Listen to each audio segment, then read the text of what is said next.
You ready for this deal, Jimbo? Hey, Cody, live action, man.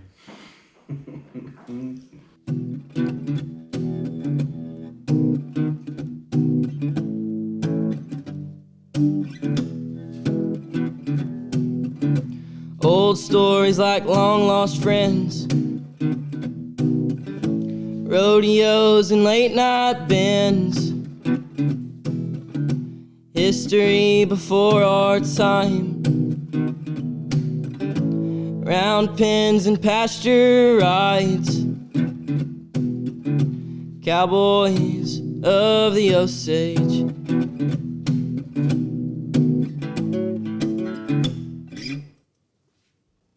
Howdy, everybody. Welcome to another edition of the Cowboys of the Osage podcast, brought to you by the Ben Johnson Cowboy Museum, located in historic downtown Pawhuska, Oklahoma. Hey, it's old Cody over here, and as always, I have my main man with me, my old partner, Mr. Rodeo historian himself, Jimbo Snively. Good morning, Jimbo. How are you doing, and who do we have today? Hey, Cody, boy, it's just another great day in the Osage, man. And Cody, we got the great Arnold Felts with us today. And you know, Arnold was a world champion steer roper in 1981. He went to the national finals 20 times in steer roping, 3 times as a team roper. He was runner-up to the world twice, won the average 3 times, all-around champion at Cheyenne twice at least. I mean, the list just goes. He once won 6 go-arounds in a row at the national final. That's still a record. Probably won't ever be broken. Be tough. I mean, the list just goes on and on. And just truly one of the great ropers of his era, no doubt about it. No doubt. Arnold, welcome to the Cowboys of the Osage podcast. Well, thank you. It's a pleasure to be here. Well, we're glad to have you. Yeah, we're super glad to have you, Arnold. Holy moly.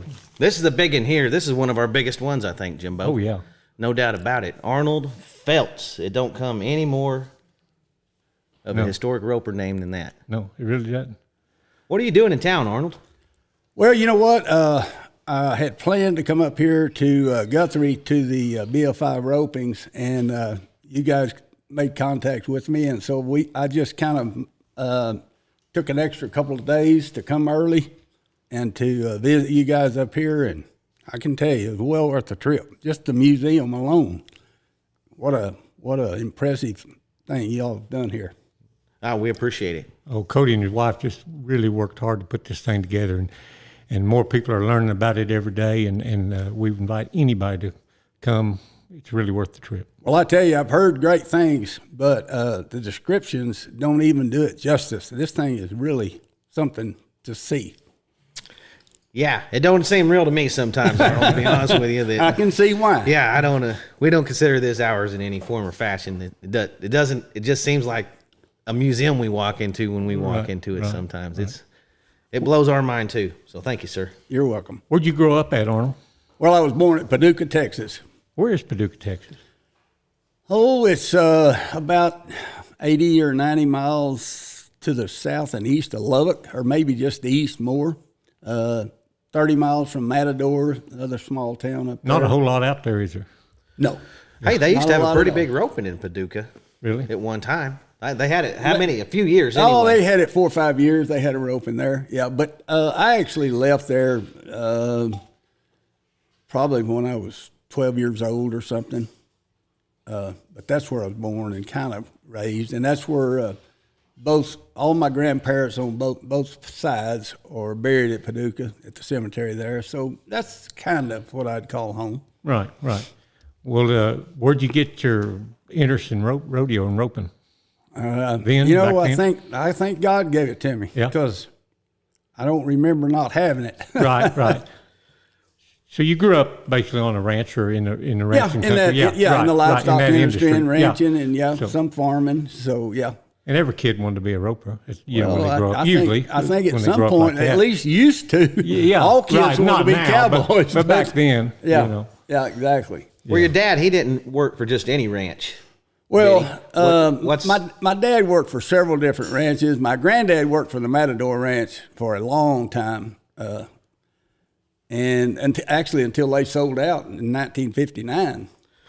I've always heard about the Matador Ranch is obviously one of the most famous ranches to ever exist. What was it about the Matador Ranch that made it such a famous ranch, Arnold? Well, basically, I think it was size and the Hereford cattle. I think that was what their forte was. I mean, it was people from England that owned it. You know, they had come over here and bought up all that land. And so it was, I think that's the reason it became one of the more famous ones, you know, kind of like comparative to maybe the XIT or something. I think Ike Rude made a few tracks on the Matador. A lot of great cowboys came and went off that Matador Ranch, no doubt about it. Yeah, for sure. So, who'd you look up to as a young man to get you started roping?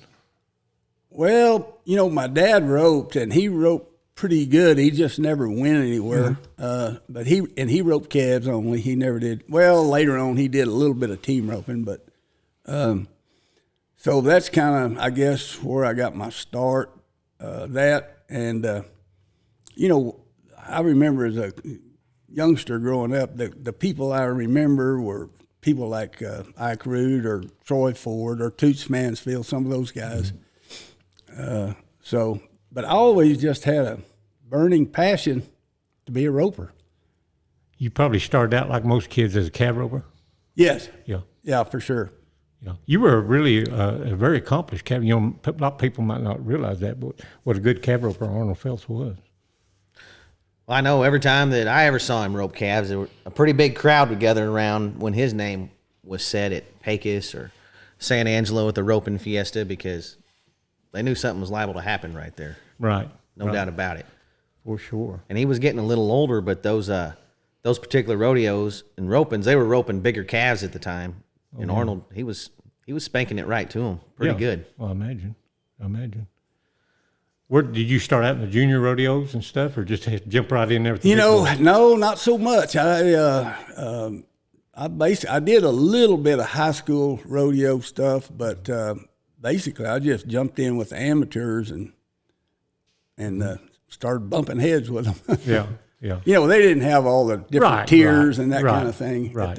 Yeah. Out in that country where you were raised at as a boy, they roped a lot of goats. Did you rope any goats out there? Well, I roped some goats a little later on. Yeah, I did. Matter of fact, I'll tell you a quick story. When I was in the Army, I was stationed at Fort Hood in Killeen, and I got to be friends with some people that had a dude string. And so on the weekends, I would go out and help the dudes get their horses saddled and ready and gone. And I'd grab me one and go to the pasture. The guy had a bunch of goats, and he was okay with me roping them. So anyway, I'd go rope those goats, and I finally found a horse that at least knew what to follow, how to follow a goat. And I actually entered the calf roping at a nearby rodeo, and I still have the buckle. I'm on the calf roping on that dude's horse. Them goats, they're pretty hard to line out, I would think. They're almost impossible to line out. Do a lot of ducking and diving, though. Yeah.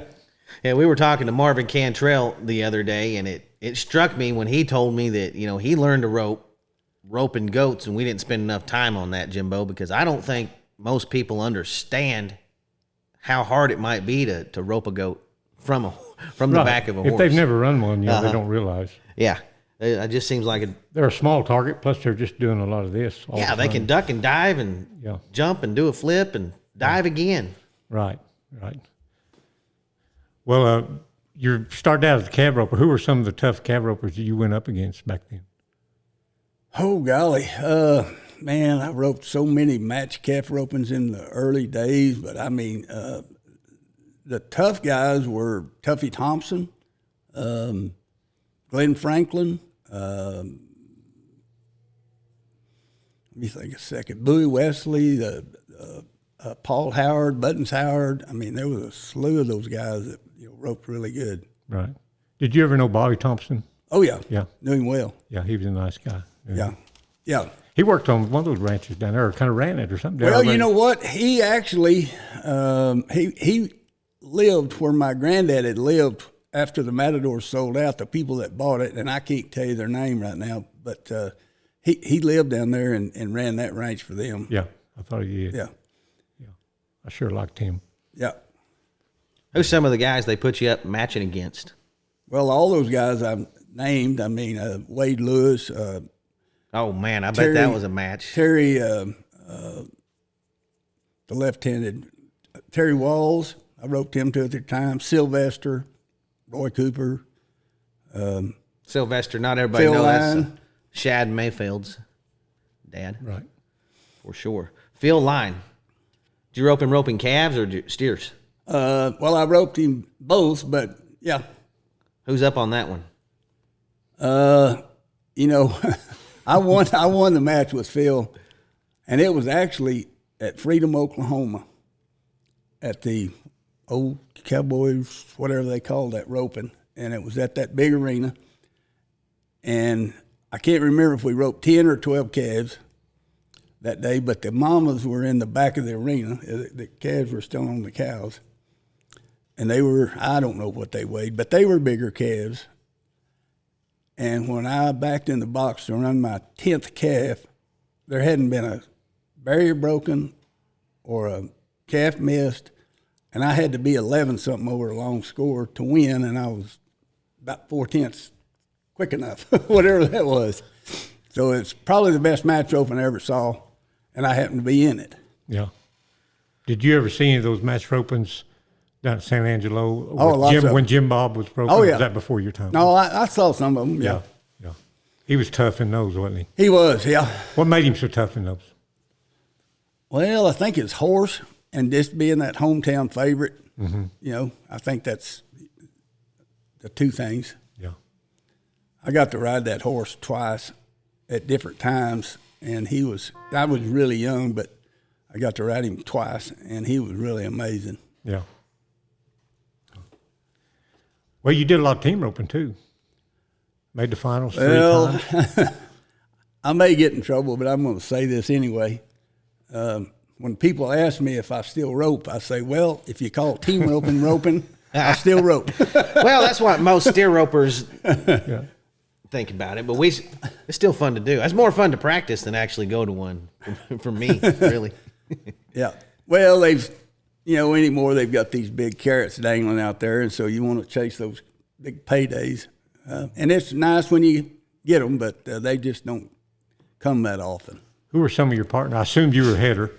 Yeah, mostly, yeah. Yeah. Who were some of your healers you roped with?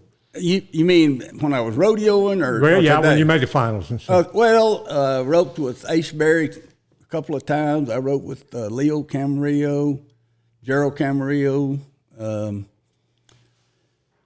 Let's see. I roped at I actually roped with Bronk Fanning at Salinas one year.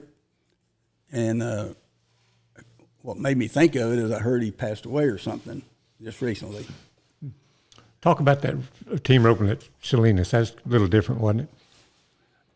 Yeah, it was different. I can't remember. I think they had a 40-foot score. It was either 35 or 40. I think it was 40.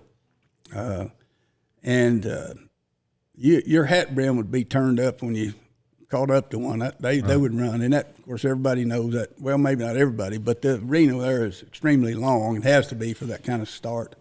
Now, at that time, were they letting you put rubber on your horns? Yes. When I roped there, they were. Because before that, they were Before they used the cotton. Cotton. Yeah, right. that's correct. I bet that's wild. Yeah. And the year I won the calf roping at Salinas, they had the mama cows at the back end. Yeah. And those calves, I've got a picture. That calf has to weigh 375. Has to. Yeah. Did you leg them down then? Flanked them. Flanked them. Yeah.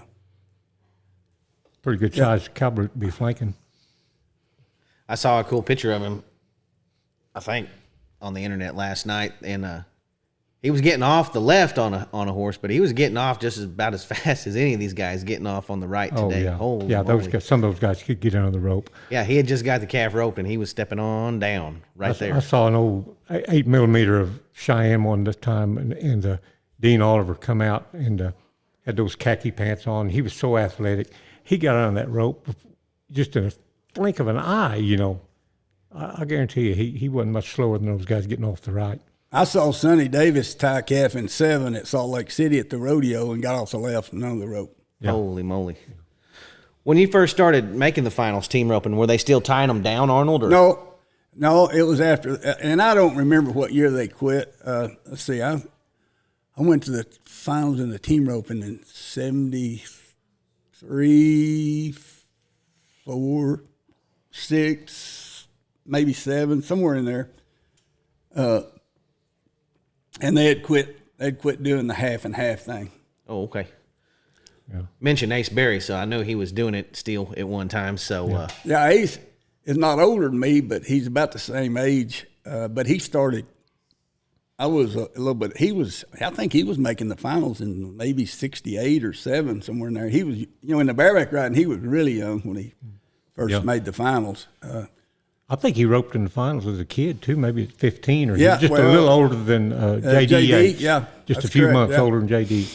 it's just a combination you don't hear of very often. A pretty dang good roper and a bareback rider on top of it. Not too much, no. You just don't hear of it. I don't think did he ever win a world championship or an all-around Jimbo? No. It's just amazing to me that he never did. But he won the average the same year at Yeah, only Oklahoma two's City. done that, Phil and And they did it the Ace. same year. That's and they what's did odd. it the same I mean, year. how yeah. odd That's is craziest that? thing I've ever Yeah. heard. Nowadays, if you That'll told never if you'd happen have told again. anybody that now, they think you're lying to them, Yeah, Jimbo. and nobody will even be at the finals again and won in rough stock time event probably because it's so specialized now, and stuff. That's true. Yeah.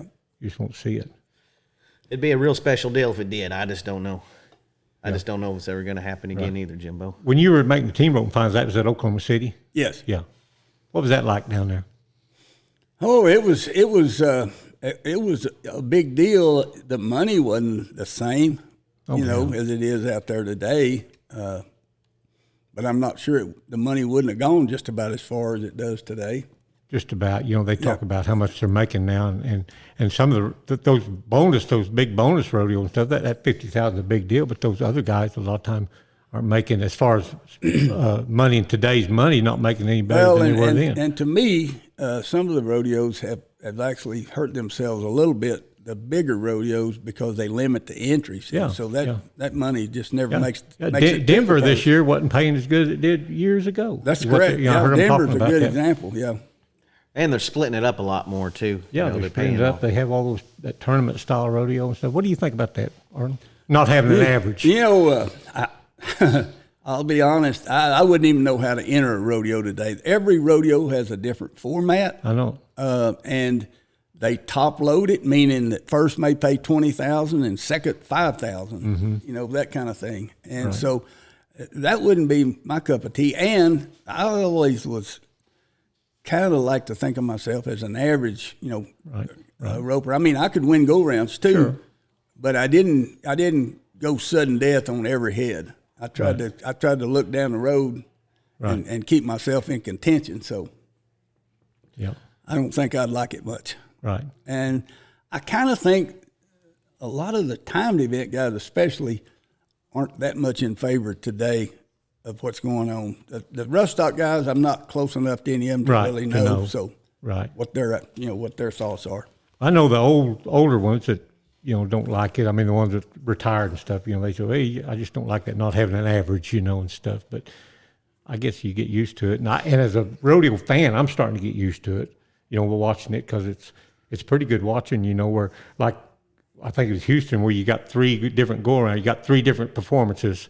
If you'd messed up on your first one, you'd get another chance. And then they'd take the top ones. Well, I guess the wild card. That wild card was later. They all got to go a wild card performance. Okay. Well, I know one of those rodeos this year. There was, I think, 3 of the events. The guys that won them had either no scores or no times. Yeah. Sometimes they have to go. Yeah. And boy, especially Cheyenne, that rodeo last year, it was letting the guy that wins the short round or the finals or whatever you call it be the champion. Yeah. That's not Cheyenne to me, as I know it. So and they limit the entries up there too. Sure. Used to be 200 or 300 sometimes. It seemed like when I was a kid. I'm not complaining about it, but I'm just looking at it from the outside looking in, especially just in the steer roping at Cheyenne alone last year. They ran the first 2 go-rounds the same day before the rodeo ever started. So, in my mind, I don't know why they wouldn't have kept an average in the steer roping because it was the same for everybody that first day. They kind of went to the tournament style there. so everyone has the same chance, the same 2 days when they're up. But the steer roping this last year, everybody was up the same day. They ran the first 2 go-rounds in one day last year, and they still let the championship go to the guy that won just the short round. So Right. it was fair for everybody. Yeah. They should have kept the average in the steer roping, I think. Yeah. You'd think so, but they've got their reasons, I guess. I guess so. They didn't ask us, did they? No, I still like Cheyenne and love it. Contacted me. Yeah. But it's something special about Cheyenne because everybody within there, most of the calf ropers were getting the steer open, and stuff, because they had a chance if they drew the right steer, and stuff, to win something. Well, let me tell you, there was so many people for all the way up till just a few years ago that took their vacations to go to Cheyenne. They bought a PRCA card just to go to Cheyenne. Right. They went to Cheyenne and took their families and stayed a week or 10 days at Cheyenne to visit and to run a couple of steers or a couple of calves or whatever. So the tradition of Cheyenne has gone away as far as that kind of thing goes. Right. And I know that's definitely maybe the premier rodeo that's they have or have had that has that type of background. Right. And one reason they started doing that they told me is the rigs are so big. They got to get everybody in and out of there. They don't have room for everybody's great big trailer and semi truck pulling it because there's just not room where the rigs used to not be anywhere near this big when they used to let It everybody wasn't those stay. little canvas colored one horse trailers. They let everybody stay the whole time. Even when I was growing up, just until the last few years, we would stay up there. But for sure, they said that's part of the problem is all the Cowboys rigs are so big, there's nowhere to put them all when they're all in town at the same time. So they got Well, trying to run everybody out of there as quick as possible. Wyoming's a pretty big place. They might ought to look into getting a shuttle bus or something. Yeah, I agree for sure. I mean, the best memories I have growing up, raising a ruckus at Cheyenne. My dad, heck, he left me there one But time. that's some of his worst memories of Cheyenne. You, I'm sure. I don't know. Wonder what Cody's got into now. Right, for sure. right. You won all around up there twice, didn't you? Or was it more than that? Let's see. I was the first guy to win it back to back, Right. and then it's been done one other time since then. Yeah. And then I won it another time or two. I thought you did. Yeah, man. I don't remember for sure what years but I know I was the first guy to win it back to back. Now, did you all do all that in calf roping and steer roping, or did they have team roping there then? No, they didn't have. I didn't team think roping. they did. No. Have you ever team roped at Cheyenne? Yes, twice. I roped one year with Brad Smith, and I roped one year with Bobby Harris. What do you think attributed to all your success at Cheyenne, Arnold? Because honestly, that's everybody's dream to rope there. Very few people dominate there. Yeah. I really, truly believe it's the cowboy background in my life, growing up the way I did, and being able to read cattle and to be able to execute in extreme conditions. It's so different, isn't it, with the setup up there, Yeah. and the long score and that left-hand fence and everything. Yeah. It's just really different deal. And you have to draw the right cattle, too. Sure. What was your typical practice day like growing up to make you such a great roper you are now, Arnold? Well, I can tell you it would be nothing for me to rope and tie down 60 calves a day. That would just be a normal day. And that would be on 4 or 5 horses and,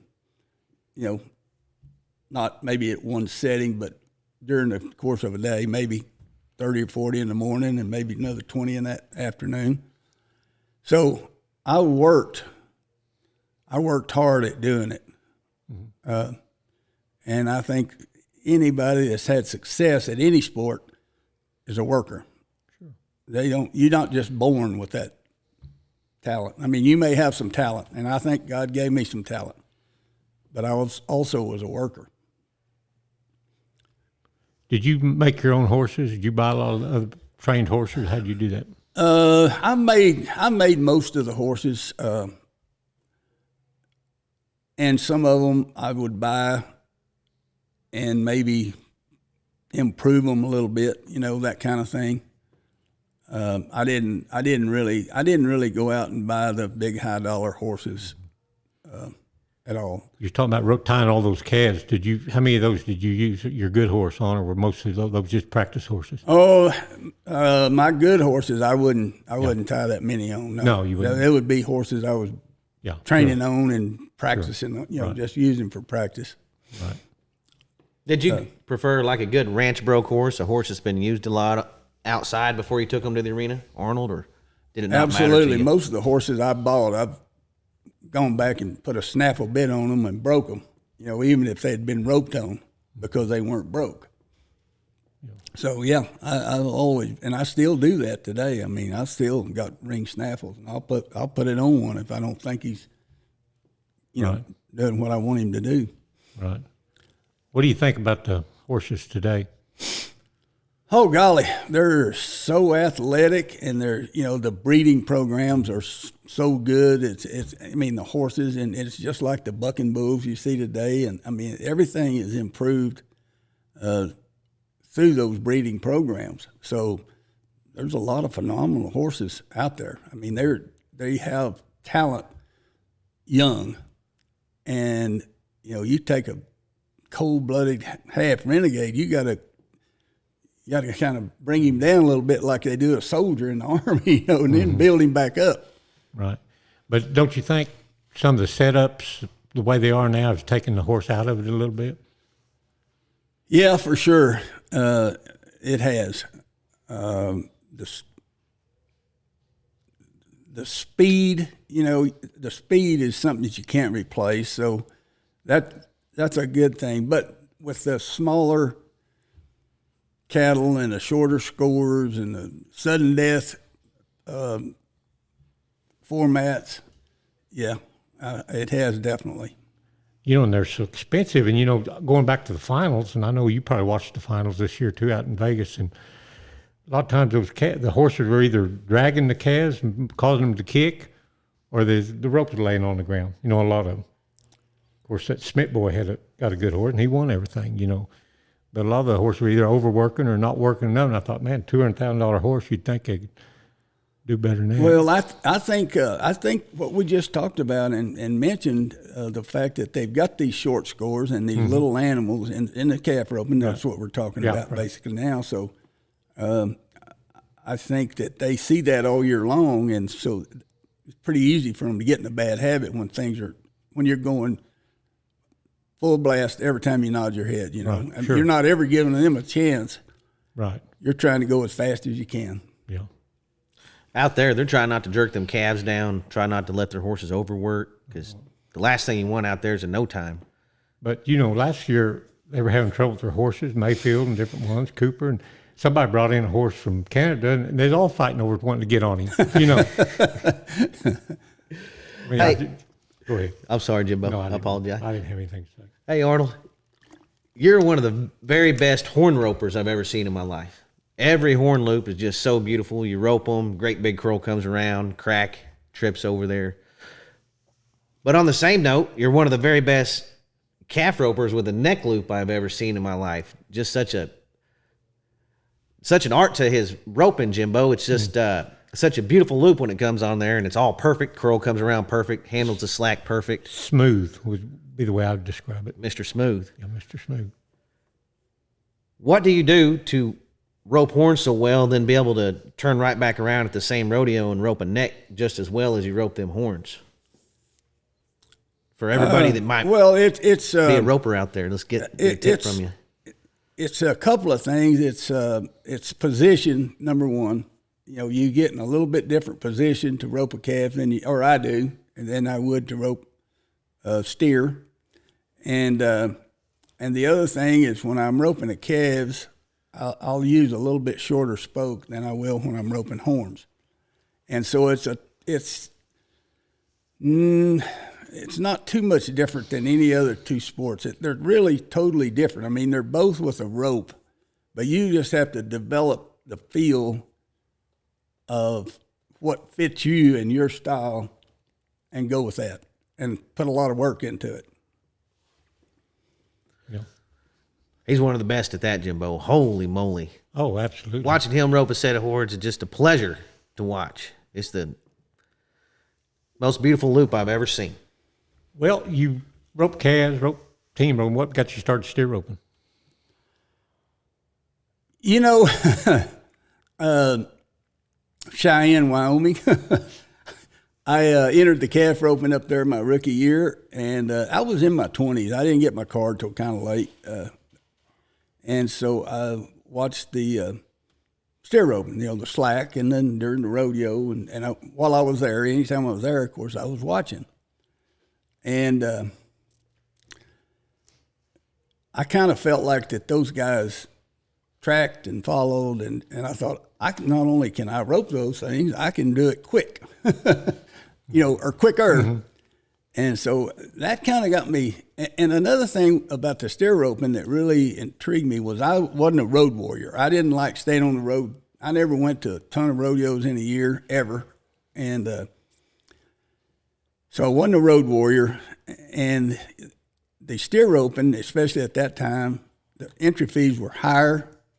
And there was a lot of invitational ropings like you guys have here and have had here.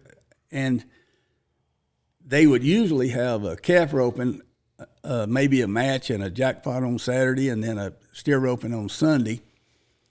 And so you could, in a weekend, I could go to those invitational ropings and run it $4,000 or $5,000 on Sunday for sure, and maybe $3,000 on Saturday, and be at home all week. So that was something that really caught my eye. I was pretty high on that. And it also enabled me to not only be able to work some during the week, but to be able to be at my best when I showed up, because I could do some work at home, to get ready.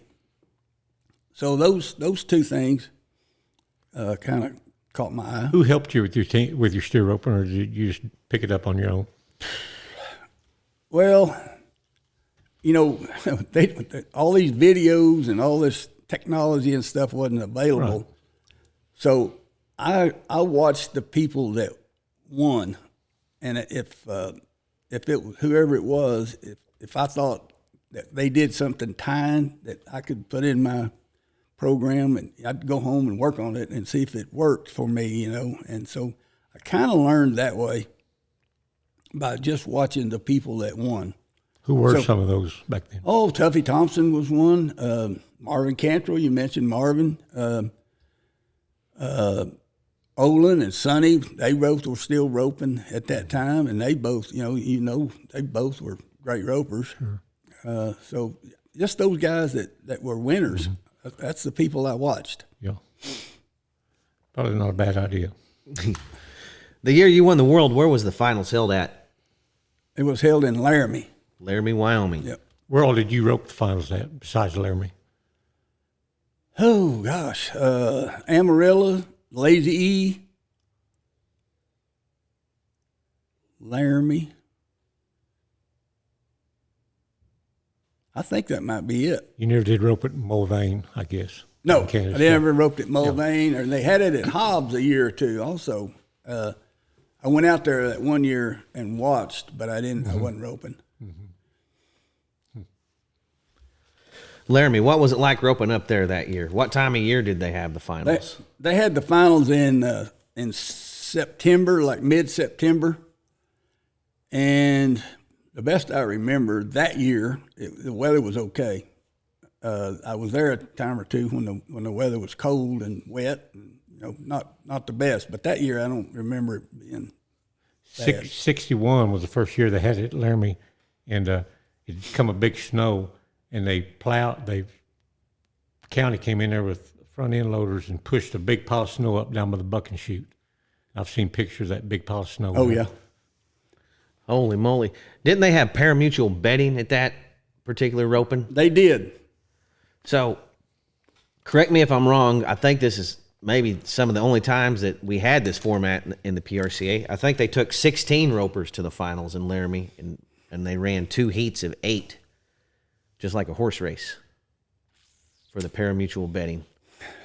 You know what? I don't remember, but that sounds like it. sure could have happened. It didn't matter to him. He was number one. Well, I just don't remember. I do know they had pari-mutuel. I do remember that.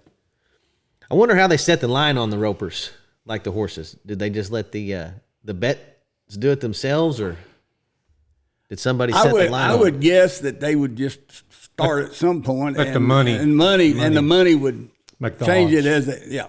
That's so. how I think that would work. All right. Well, they just don't hear about it. I don't know. Why don't they do that in Las Vegas, Jimbo?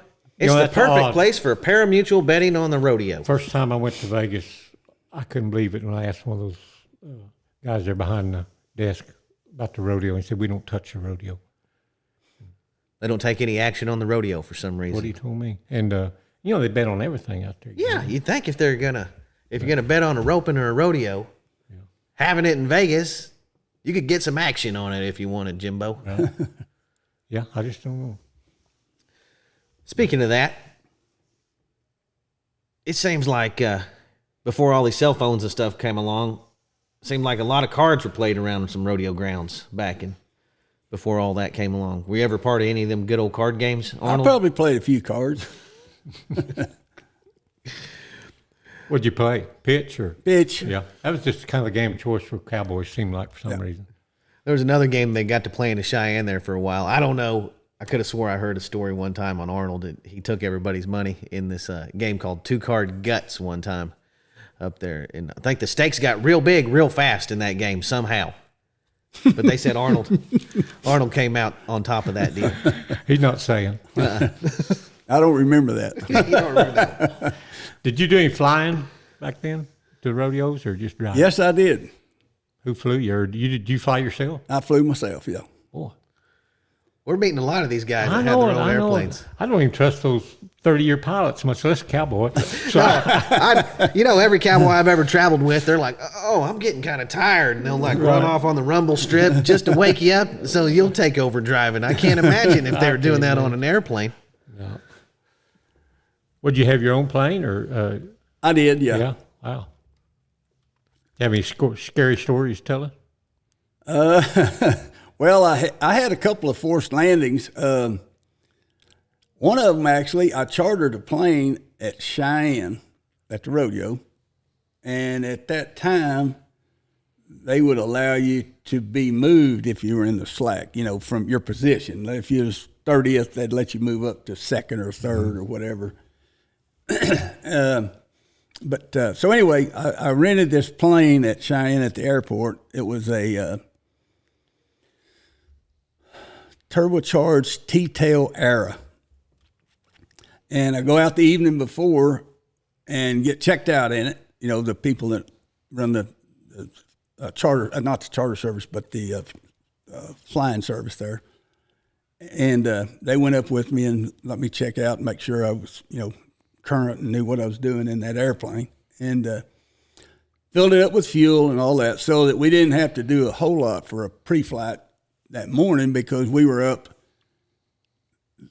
in Cheyenne at 7. It started at 7. And so we got moved. There was 4 of us. We got moved pretty close to the front, by the 15 or 20. I'm sure all 4 of us had gone.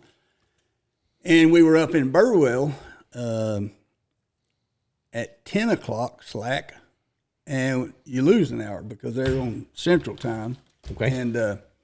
And Cheyenne's on Mountain Time. So anyway, all's good. The 4 of us, we go out there and jump in. All we got's our rope sacks. We got people waiting on us at Burwell. So I get up to about 10,000 feet and level her out. And all of a sudden, the engine starts sputtering and quitting. So I do all the things you're taught to do to restart and get it going or whatever. And to no avail. And it was a retractable airplane. So if you get below a certain speed, the gears fall out automatically. So anyway, I picked out a place to land in this wheat field to the south side of Interstate 80. And we landed there, fortunately, safely. Everybody got out and got our rope bags and headed back to the interstate. Of course, I called in and told them I'd lost the engine. I called flight service and told them I'd lost an engine and about where I was. And so anyway, we later had some fun out of that, but fortunately it turned out good. Right. You can laugh about it now. Yeah, I can laugh about it now. What was the demeanor in the plane when he told them, boys, Well, at first this thing ain't running good? Yeah. Well, at first it was, hey, quit jacking around. Right. Yeah, quit messing with us. Yeah, exactly. Yeah. Hey, this ain't funny no more. Yeah. And not then funny. it went to total silence. That's before cell phones. No one could call home or nothing, probably. No cell phones. Just before cell phones, probably. Well, There may have been some bag phones and stuff available. I don't remember. It was in the 80s when this happened, so there could have been a bag phone. I don't think I had a bag phone myself at that time, but we didn't have any phones with us. Was it a soft landing when you landed in that wheat field? It was a great landing. Holy moly. Yeah. It gets kind of funny if you expound on it, because there was I was along a fence there, and I just kind of turned the plane a little bit at an angle when it stopped. And I was going to see if I could get it to restart, and those guys with me said, we don't care. Yeah, if what are you starts, doing? we ain't going nowhere. What are you doing? And so here comes this little lady in a gray Galaxy 500 Ford car or something, looking through the steering wheel, and she pulls up and stops because one of the wings is kind of in the way of that little old dirt trail there. And she said, that looks like an airplane. We don't see many of those out here. Yeah. But anyway, she gave us a ride back to the interstate, and we just barely we jumped across the fence when she let us out there and crossed over to the westbound side going back towards Cheyenne. And about that time, a highway patrol came by and asked if we'd seen an airplane go down anywhere. So, yeah, we saw it. So anyway, he said, well, where was it? Right over there. And how do you know so much? Well, we were in it. Anyway, that highway patrolman gave us a ride. He was a Nebraska highway patrolman. He gave us a ride all the way back to Cheyenne, took everybody to wherever they were staying, whether it was in a camper or a motel or whatever, took everybody back to where they was going. He stopped over there and let us make a phone call to Burwell and tell them that we weren't going to make it, but that we were all safe. Holy moly. Did you fly after that again, or was that your last time? Many times. Many times. Yeah. It didn't break you. Huh? No. It broke me, I believe. Well, he knows how to handle the situation. Well, it looks like if you land in a wheat field, though, if the ground was real soft, wouldn't your wheels just dig in? You just flip over, or would it not? Well, this had wheat stubble in it, and so it wasn't like a fresh plowed field. But yes, you have to keep your nose up a lot longer, almost all the time, until it just won't stay up anymore. I see. Yeah. When did you guys start tying the top leg and roping steers, Arnold?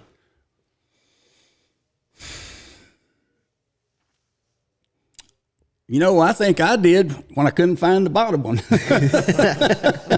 That's what a lot of guys tell us, for sure. Steer roping's probably changed more than I think all events have changed, but steer rope maybe has changed as much as any of them. What have you seen the big changes? The same thing: shorter scores, smaller cattle, Faster times. yeah, Holy faster moly. time, faster time for sure. So yeah, about the same as the rest of the events. Yeah.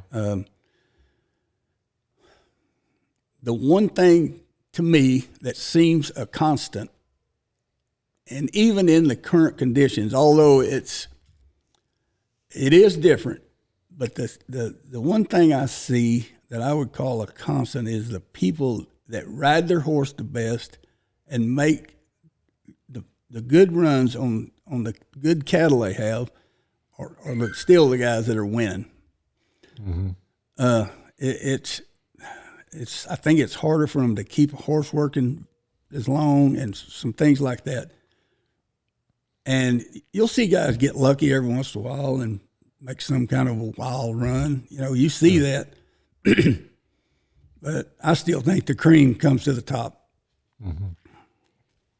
It definitely seems to, in every event, really, but especially Right. steer roping.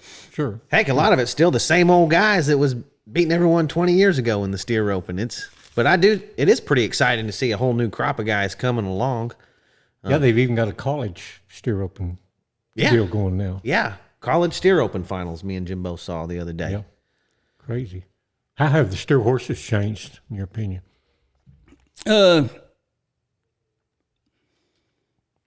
of like the other events, bulldogging or team roping or calf roping. I think the horses are smaller, a little bit more athletic. I don't know about stronger. I don't think they'd be stronger necessarily, but they're quicker and more athletic. Right. What were some of the size steers you roped? The big end of the steers you used to rope. What were they weighed? Man, I don't know. A steer is pretty deceiving. You can look at a steer and think he weighs 1,000 pounds and he weighs 600. Right. Yeah. Almost, but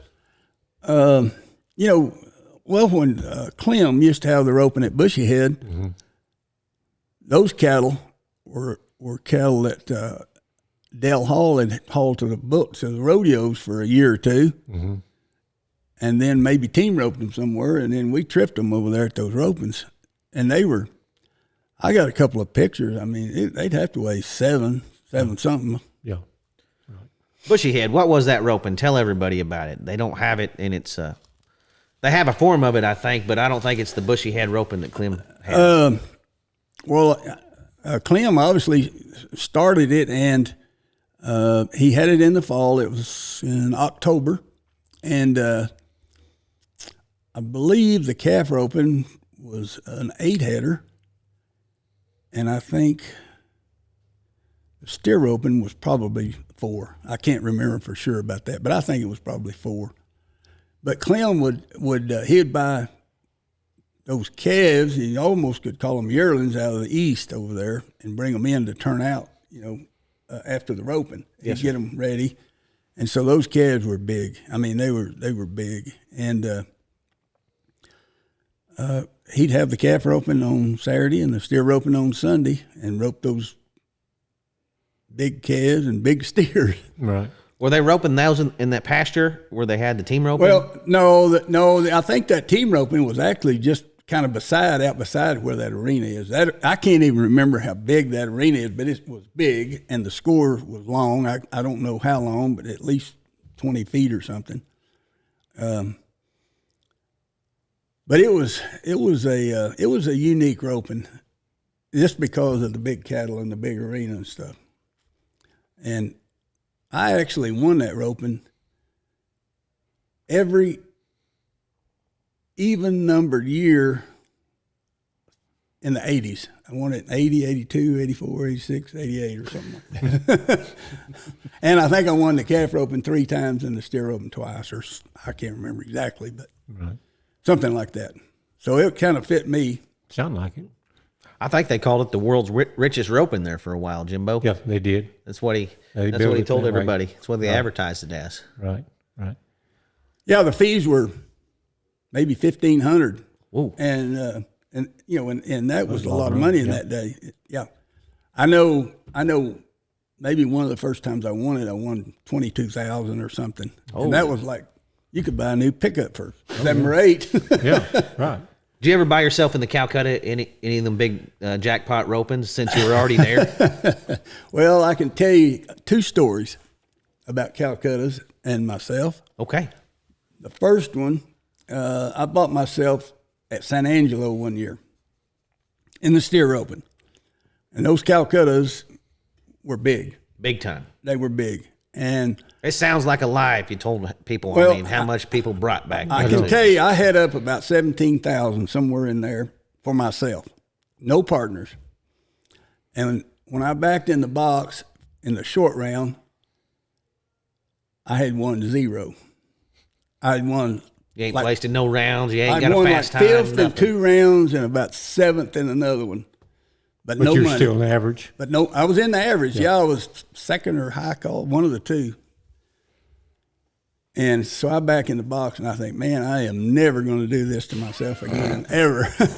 But anyway, I won the short round. I tied the fastest steer of the day, and second or first in the average. So I wound up making money. I made pretty good money. It was a good day. It was a good day. The other time was right here at Pawhuska, and a friend of mine and I bought me and Guy Allen in the Calcutta. And Guy and I won first and second and won placed in the rounds, and we left here with a lot of money. Big sack full of it, sounds like. Yeah. And so those were two of the times that one of them, I didn't have as much pressure when I was here as I did when I was in Angelo. I never did that again. Right. I touched on those 6 go-arounds in a row. What kind of zone were you in when that was going on? Just backed in there and just mad and upset at myself because I had a no time in the first round. So you're letting her roll pretty good. Yeah, I won. I think I won third in the second round, and won 6 in a row, and then won second or third in the next one, and then I didn't place in the last round. That's back when they had 2 loops, 2 attempts, so a lot of guys tied down. You know, all 10 steers compared to now, and hell, he had to let it roll, Jimbo, if he's going to win anything. Yeah, absolutely. But I bet that'll never be broke in any event out there, you know, in the finals. You never know. I mean, I can't imagine it's competitive. It's going to be a tough one. That anybody's going to win 6 in a row. They're going to have a pocket full of money now. Yeah, that's right. There's so many of them be going for the go-arounds and stuff. It'd just be hard to. Yeah, a lot of guys, they look at it. I think they go for the go-round every round of the finals now, especially until they get, you know, down to the last few to see what's going on. Yeah, the money's so big out there. The old gray horse you had. You know, nowadays, Jimbo, he keeps asking you what you think about the horses nowadays and stuff. One thing that I think about the horses nowadays, there isn't like a Santa Claus, you know, like a horse that's just almost as famous as the rider, you know, that's been around, an old campaigner. You just don't, I don't see too many of them or any of them of that, that kind of had that kind of mystique with him or anything. Have you, Jimbo? No. Maybe even Caleb since Driggers. I mean, not Caleb Driggers. Caleb Smith's horse. Yeah, in the cab roping. Yeah, I think he's kind of getting that. Yeah, you know, a little bit. Yeah, but, how many horse of the years did that horse win? I just won it one time, or he did one time. Are you kidding me? He was runner up to Dutch, the horse that T had, like 3 or 4 times. You know, my dad sold that horse to T. I know that. That's he trained crazy. that horse, yeah. Yeah. Where'd you get old Santa Claus at? I got him from Lionel Burns. And he was pretty much, he's pretty much trained. I did a few things that to get him to, you know, to do what fit me and what I liked, but that's where he came from. And you know, you talk about horses being more famous. He was definitely way more famous than I ever thought about being, because at the finals they never announced my name. They just started playing "Here Comes Santa Claus." Yeah. And everybody knew who was fixing to roll.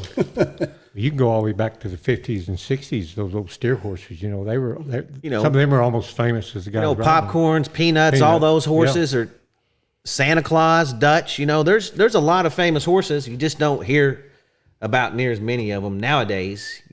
Even in the bulldogging world, you know, there was a lot of famous horses. People really enjoyed to watch. They don't last as long now, do they?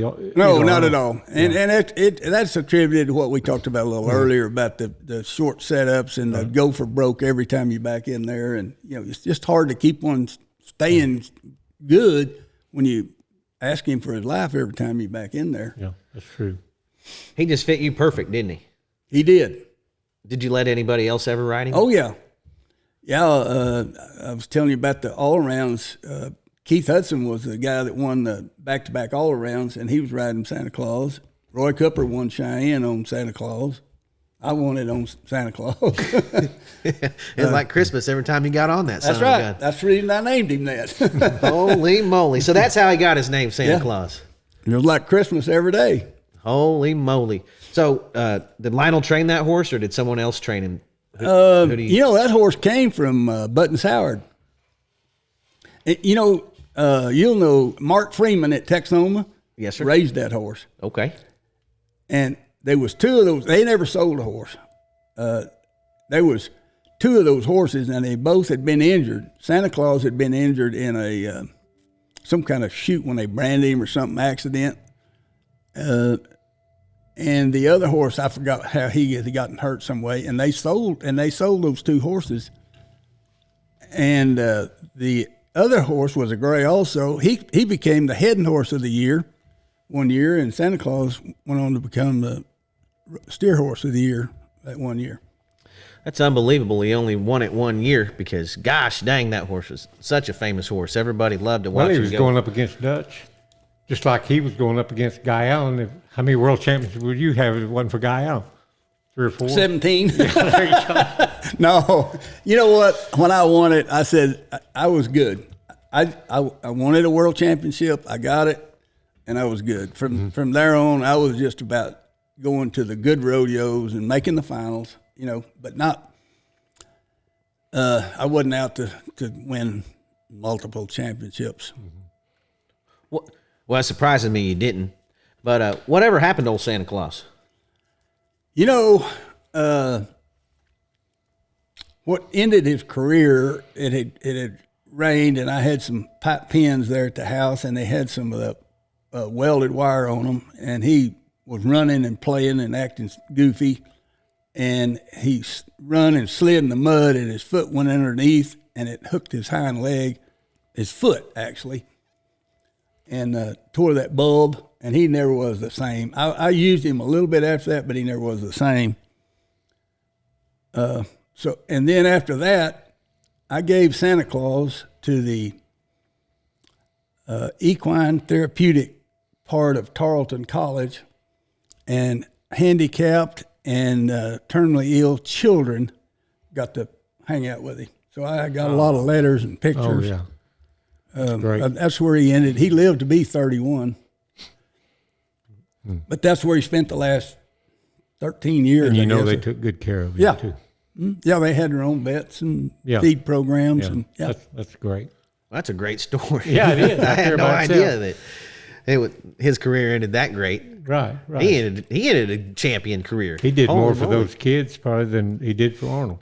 Yeah, he was more famous to those kids than he ever was a rodeo horse. Right. Holy moly. That's quite the story on that, Arnold. Yeah. Arnold, if you were making a Mount Rushmore of steer ropers, need four names, who would you put on it? You didn't have to compete against them or even see them, but just who do you think deserves to be up there? Well, the ledge for sure. That's Guy Allen. Seems like he's kind of first choice every time, isn't he? Something wrong with you. I think I'd have to put Everett Shaw up there.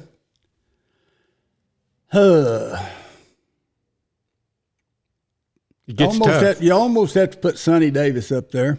He's one of my favorites. He's my hero when I was a kid. Who would be the fourth one? It's a toughie.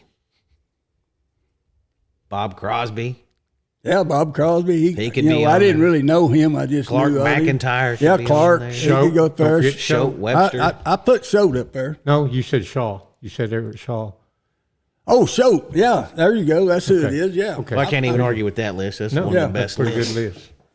What about calf ropers, Arnold? We ain't gonna ask you team roping. We already know what you mean think of that. the best calf ropers? Best four Mount Rushmore calf ropers. We got to ask you. Well, I'm gonna put Glenn Franklin up there for sure. That's a good one. You got to put the Wolf up there. Dean Oliver, Cody O, Fred Whitfield. Yeah, Can't argue that. can't argue with them. But it's hard to leave Roy Cooper off too. It's hard to pick four. Yeah, It really is in any sport or in any event. pretty hard. Yeah. Yeah, it is. Cody O and Fred, they could beat you on the old time calves or the new calves. Didn't matter to those guys. Right. They're that good. That was a tough era right there. But I don't know that it was any tougher than the Glenn Franklin, Dean Oliver, Jim Bob, old and young era either. That was a pretty tough bunch of calf ropers. Yeah. I learned a lot from Glenn Franklin, and he didn't even know it at the time. I later told him, but he didn't even know I was learning from him by watching him. But I think he's the greatest calf flanker of all time. Yeah. Now, did he flank a lot of calves? Oh, yeah, he was the best there was. I was thinking he legged a lot of calves too, maybe not. He was a little, I wasn't old enough to appreciate him when he was really going strong. Did you rope by the, did you think on the program sometimes of slow down and you'll be faster, or did you just try to be as fast as you could every time, Arnold? Well, I tried to keep from beating myself and maximize whatever I had drawn. If I had a medium calf, I tried to get through him and buy him. You know, there's a lot of people hasn't been in the situation you've been in a lot of times. So he's talked a lot about these match ropings, Jimbo, and the big invitational ropings where they got a 10th calf or a short go. So what's rolling through your head saying the short go at San Angelo, not when you got yourself bought 17,000, but you've been in that position many, many times at many ropings. What are you thinking? What's your game plan in the short round when you're coming in sitting good? Because a lot of guys end up beating themselves right there in that short round. What's your mental attitude?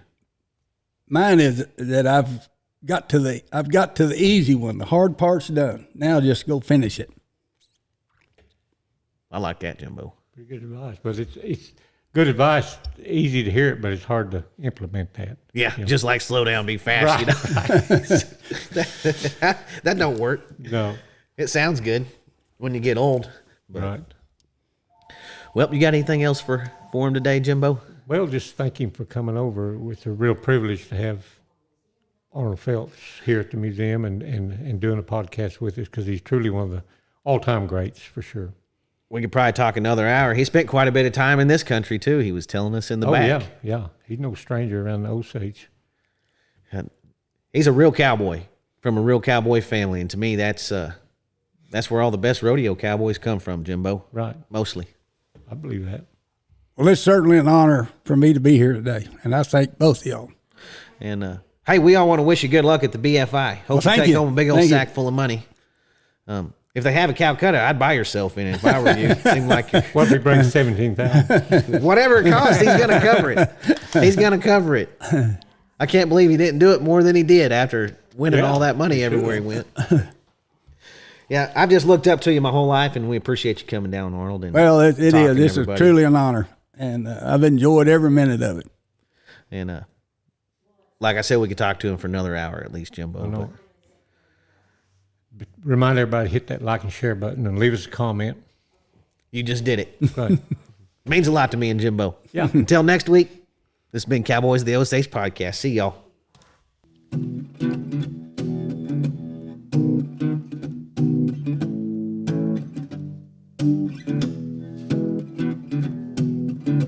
Old stories like long lost friends, rodeos and late night bends, history before our time, round pens and pasture rides, cowboys of the Osage.